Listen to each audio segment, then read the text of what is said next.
Hey, this is Locke. And this is Amanda. So welcome to our review of Mount Warning Summit Walk. So we went to Mount Warning in September 2010 and did the walk up to the top. It's about an 8.8 kilometre in total to go up and back. Be prepared for some climbing. Yeah, totally. At the time, this was the longest uphill walk we'd done, and it seriously did take it out of us. It kind of felt like it went on forever, even though it was only a couple of hours. And yeah, definitely worth noting is that there is a rocky bit at the end, so it's not just a bushwalk, there is a little bit of a climb as well. Okay, so why is this walk so popular? Yeah, good on you. I think it's because of the panoramic view that you get at the top. Some people, well, not us, but anyway, some people like to walk up in the dark so that they see the sunrise over the ocean as well. And I guess there's also something pretty special about climbing up a mountain that was once an active volcano. Okay, so there are some warning signs, as you can see here, as you go up the top of Mount Warning, which tell you not to start the walk after 12 noon in winter, as it'll be dark on the return trip and you might get lost or get injured, basically. The track is clearly defined and easy to see during daylight hours, however. So in the photos there you can see that that last section of the walk is up that rocky bit. There's a chain there to help you get to the top, so you really don't need to be a great rock climber to make it up. Seriously, just take your time, watch your step and hold on tight. Yeah, and it's a few hundred meters from this photo. I think this is from the bottom up. Yeah, so, and it's right at the end. Yeah. Okay, so the great thing about the views from the top is that there's a lot of signage.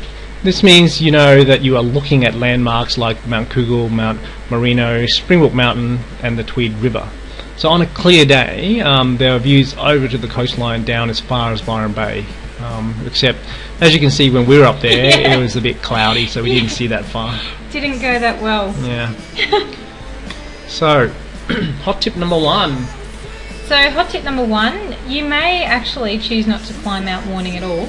We had a look at a website called bigvolcano.com.au. It was talking about the Dreamtime story of Wollumbin, said to be warrior chief of the mountain. The spirits of the mountain were the warriors. The wounds they received in battles can be seen as scars on the side of the mountain, and the thunder and lightning, the effects of their battles. So, you know, this is a story that features in the Aboriginal Dreamtime. So just, you know, take that into consideration before you choose to climb up. Cool, thank you. Number two, if you do choose to climb Mount Warning, you might come across some wildlife.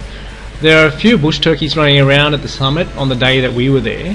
There are also a snake curled up on the track, sunning itself near the top. Be on the lookout for snakes and stay well away. Yeah, and remember that guy we ran into? He said he used to be the caretaker or something at the walk. At Mount Warning, and he was saying any of those snakes that you see, especially in the rocky bits, they're potentially quite dangerous. Yeah, so stay away from animals and insects you don't know, basically. Yeah, pretty much.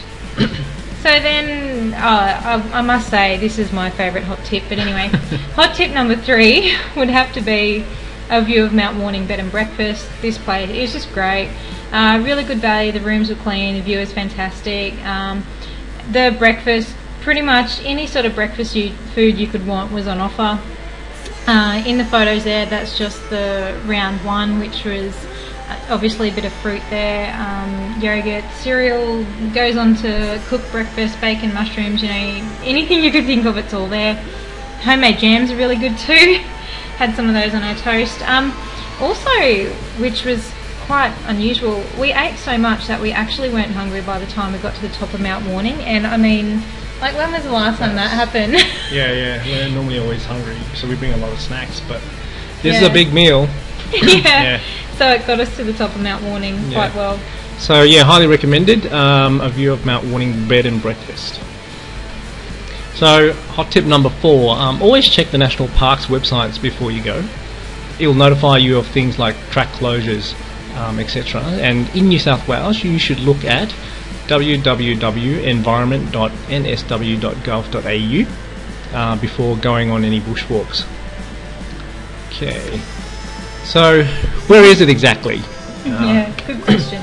So Mount Warning is in the northeastern New South Wales area. So it's about 2 hours drive from Brisbane, so under 75 minutes drive from Surfers Paradise, as you can see there on the slide there with the big black arrows. And it's on Mount Warning Road, about 20 minutes drive from Wollumbin. Yeah, I usually have a lot of difficulty with those names. So I grew up around this area, so it's Wollumbin, but anyway. Yeah. Actually, I don't even know. I think the locals say it differently, but I will. So there we go, that's how you get there. Alright. So yeah, that's just a bit of an overview of Mount Warning. We also have a video of our quick stop in at Natural Bridge at Springbrook National Park on our way home to Brisbane. And obviously up the top there where that big red arrow is, you can click subscribe, and when you do that you'll get our latest and greatest of real travel tips. Awesome, so thank you very much. This is Locke. And this is Amanda. Till next time. Thanks, later.